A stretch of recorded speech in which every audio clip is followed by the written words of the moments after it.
अयोध्या राम जन्मभूमी मंदिराच्या देणग्यांमध्ये झालेल्या कथित गैरव्यवहाराप्रकरणी सर्वोच्च न्यायालयानं आज केंद्र सरकार आणि उत्तर प्रदेश सरकारला नोटीस बजावून उत्तर मागितलं आहे।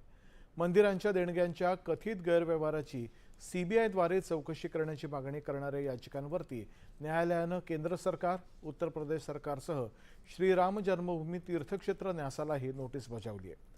सरन्यायाधीश सूर्यकांत आणि न्यायमूर्ती जयमाल्या बागची आणि व्ही मोहन यांच्या खंडपीठानं या याचिकांवरती सुनावणी केली।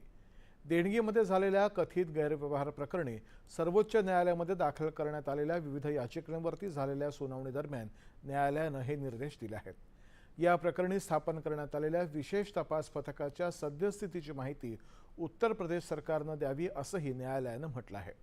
सरन्यायाधीश सूर्यकांत, न्यायमूर्ती जयमाल्या बागची आणि व्ही मोहन यांच्या पीठासमोर ही सुनावणी झाली।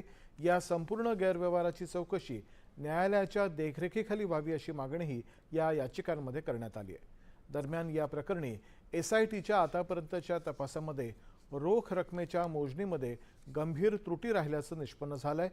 सीसीटीव्ही फुटेजच्या तपासणीनंतर सुरक्षा व्यवस्थेमध्ये चुका झाल्याचंही एसआयटीच्या तपासामध्ये म्हटलं आहे। दरम्यान श्रीराम जन्मभूमी तीर्थक्षेत्र न्यासाद्वारे श्रीराम जन्मभूमी मंदिराच्या मुख्य कार्यकारी अधिकारी पदासाठी अर्ज मागवण्यात आलेत। अर्ज करण्याची अंतिम तारीख येत्या 18 जुलैला दुपारी 4 वाजेपर्यंत आहे।